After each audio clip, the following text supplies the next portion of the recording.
G'day guys, it's Mike from Battlefield Accessories. Just today going to showcase and do a bit of a construction video on our Scifi passage system. Now, it's one of these things, we've had this product available for almost 2 years now, and I've just gone through the video collection on YouTube today and realised that we haven't actually done a video on this, so here it is. This system is designed to go with all sorts of common science fiction type games, so 40k, newly released Necromunda, but also like Star Wars role-playing games and anything where you think kind of more of a science fiction type look is needed. The walls themselves are actually quite thick. It's based on a 5cm grid, so in essence what you have is you have a column piece that's like this, which has 4 inserts so as you can join your walls together. And you have various length walls, so for example this is a short one, this is a long one, and there's door sections that go in those as well. I'm going to construct a couple of doors to see how they work. So in essence what you do is these corner pieces slide over the top to give you, if you like, a freestanding wall section. There is a base tile section available. There's a starter pack of this which has basically a collection of these bits and pieces, and you can also buy, for example, individual doors and individual walls and columns, or you can buy them in packs as well. That makes it a little bit cheaper. In terms of the actual walls, they stand about 6 centimeters tall, or 7 centimeters tall, enough for you to put reasonably large models in here and not see them as you look across the table.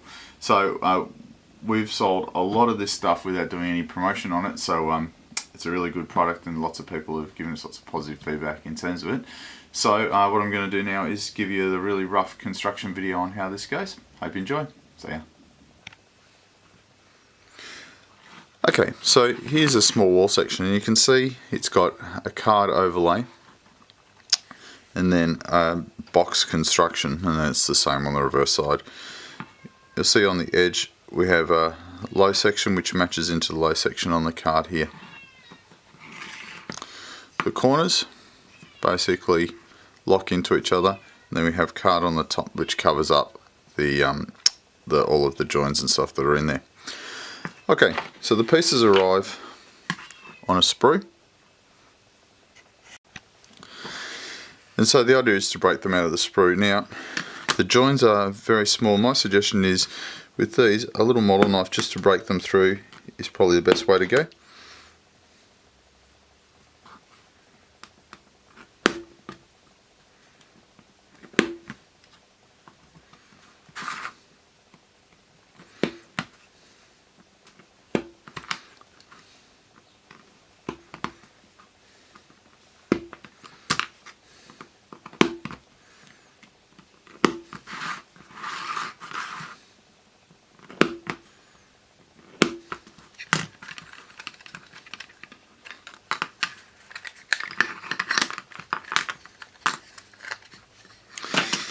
Okay, and so if we examine the pieces, you've got a top and a bottom piece, and you see the top piece has got some engraving on it, the bottom piece is clean, right, and then the two side bits, and you see they've got a lower and an upper section. It doesn't actually matter which way you put those together, it's just the way that we've designed them. You can do it however you like. In terms of these, if you look at them, you'll see that these lock in here, and these bits then form the bit under the bottom. So the trick for doing these efficiently, if you like, is something roughly like this. Grab your PVA,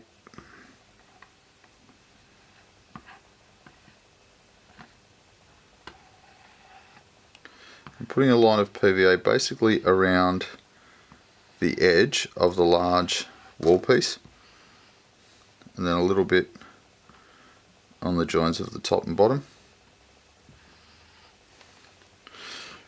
And so if I show you again, so I've got a little bit of PVA on the top and bottom pieces, right, and then around the edges. Now the way that I'd normally do this is stand those two pieces up, making sure I know, so this on my one here, this side here is the bottom, so I'm going to have, on my design I want the smaller one of those at the bottom, so basically just going to stand that up into the edge, Do the same thing on the other side. And then take the top piece and slot that in. Now, the tolerances on these things are pretty tight, so what I want to make sure is that this is quite tight when I put it together. So if I had some masking tape, a little bit of masking tape around that to hold it together, or alternatively, make 7 or 8 of them, pile them up and put a heavy book on top of them. You know, your 40k rule book probably will do it. Your pile of out-of-date codexes. Okay, so that's that bit. We'll let that to dry. The card overlays that go onto the top of that as well. There's 2 sides to those. You can see this side here is quite clean and this side's got some scorch marks on it. They actually don't make any difference because if you're going to paint them, right, then you won't see any of that anyway. I'm going to glue the burnt side. Just before I do though, just a suggestion. We're running a blue-grey theme for our sci-fi passages. And so what I've done with that is I've taken this is a deep ocean spray paint from Bunnings, right, so kind of semi-gloss, which works okay. And then the card, I've given it a light grey spray. It's actually quite difficult to see, but there is a contrasting colour there. And so spray these 2 things separately, which makes your painting much more efficient, and then glue them on once they've been sprayed, right, and that gives you quite a good effect.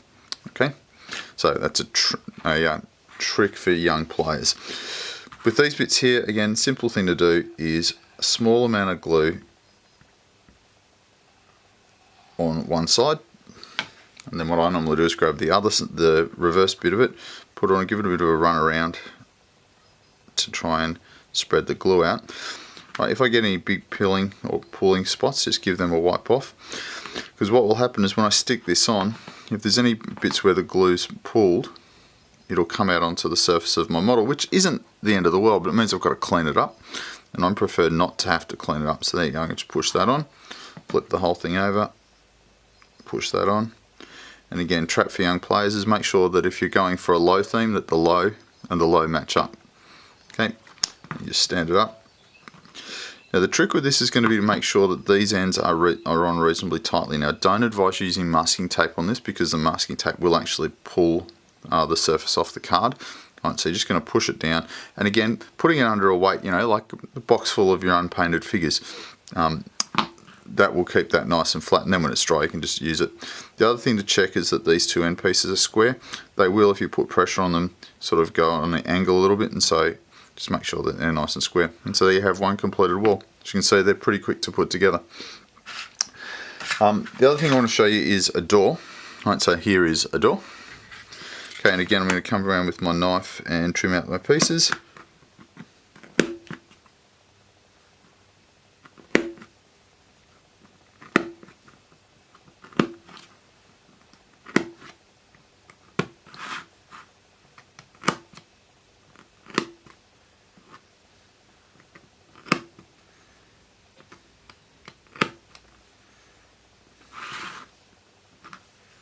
Of course the trick with these is finding where they've actually been joined.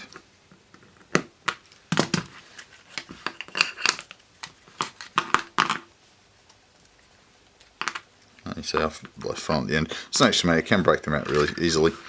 Okay, so the principle of this is that the door sits together roughly like this.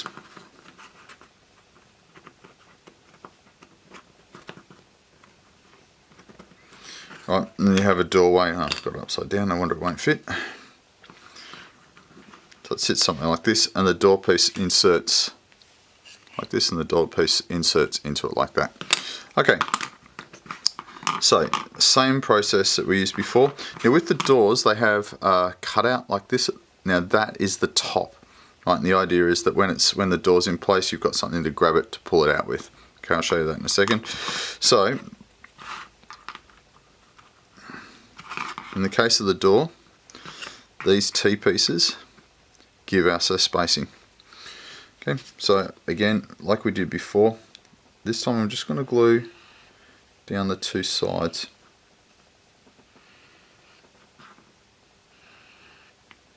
Right, and a tiny bit across the bottom. Oh, and you've got to watch that instruction video that's done it wrong. Make sure you get that like that. Okay, so that's a real trap for young players. Those two bits at the top, so you're going to make sure that you don't put glue on those bits. It's not the end of the world if you do, but it's going to mean you're going to muck around. And I've got these two pieces upside down as well. Okay, so the box construction of this, in fact, is probably easier to take this, slide it into the bottom at the base, do the same with the other side,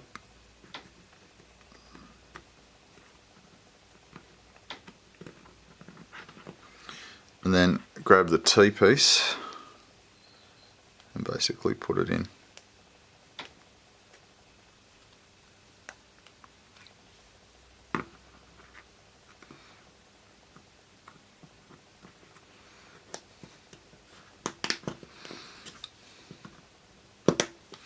Now you can see that's forcing itself apart just because of the pressure, so this is definitely going to need to be clamped at the top.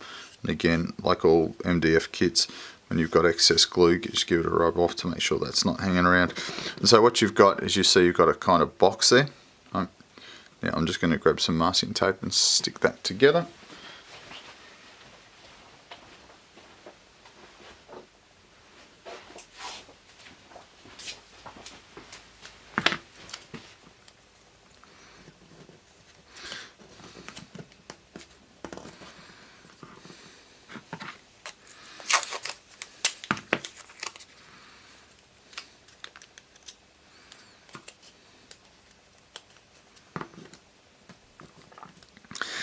Now the tolerance on this isn't as critical as it is with the other pieces, because these actually sit, the base is the bit that holds it in place, right?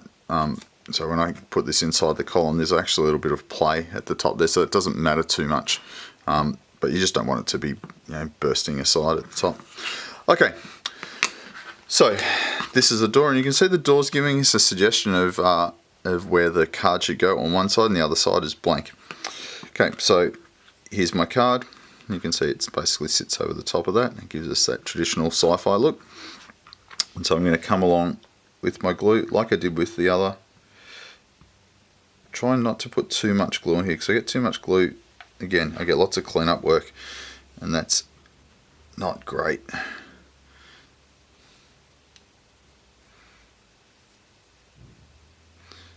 So what I'm just doing is just spreading the glue around as much as possible and avoiding the pulling.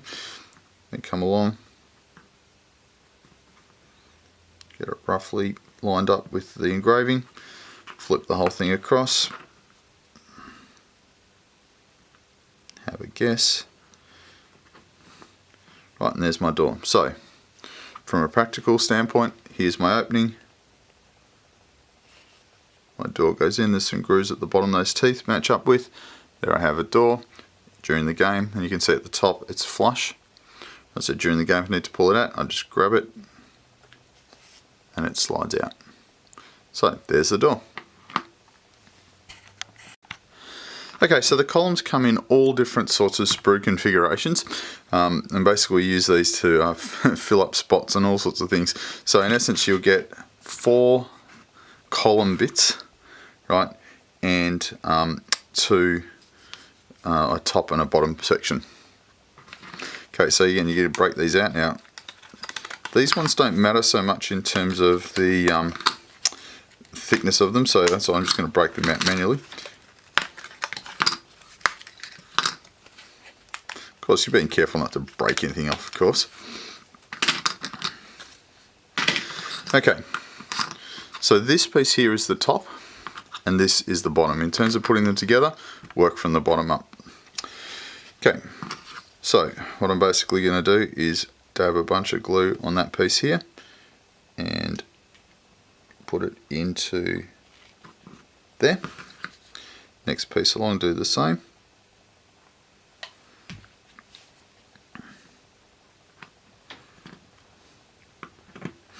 And what you'll see is I've got 2 sets of grooves. This piece is going to reverse and go down into those gaps. So again, I'm going to put a little bit of glue here. You could, if you wanted to, put glue up and down the center of these. Once the top and bottom are glued, I don't actually think you need it, but if you're one of those people who likes to glue everything, then by all means go for it.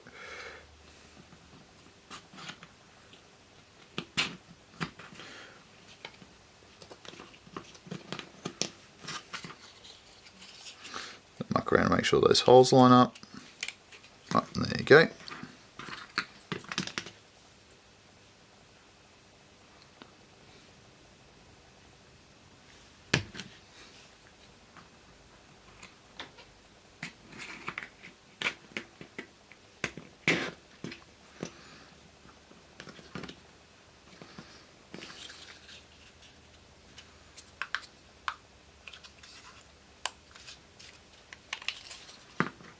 Right, so you see at the top that all of those holes are now filled. Just got the bottom, so I'm going to come along and just a dab of glue in each of those spots. Take the base,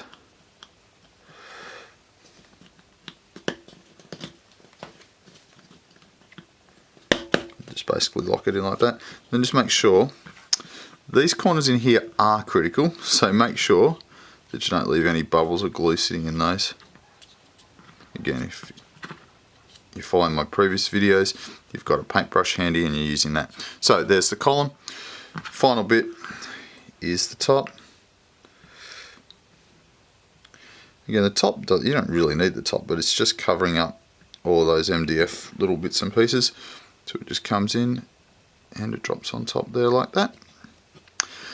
Again, if you were doing this as a pre-paint job, then you would paint that separately before you put that on. So again, in ours, all our columns are blue, these are silver sitting on top. Okay, so there you go. So we take our walls that we put together. There.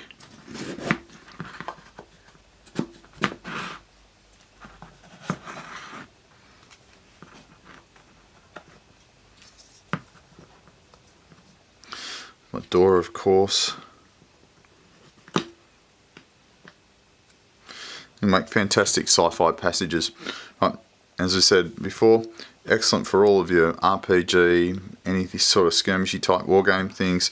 Really great addition to your terrain collection. So hit our website, www.battlefieldAccessories.com.au, and if you look for Sci-Fi Passage System, you'll see all of these. There's going to be 2 kits available up there. There's a starter kit, which has got a range of long, short and so on walls, and we're about to release, I'm going to call it the Undercity kit, just probably designed to be compatible with Games Workshop's Necromunda set, and it will have a range of what we would call medium walls, which are about 3/4 the length of that, and some ultra short walls which match into the game board that you get. Okay, so I hope you enjoy. See ya.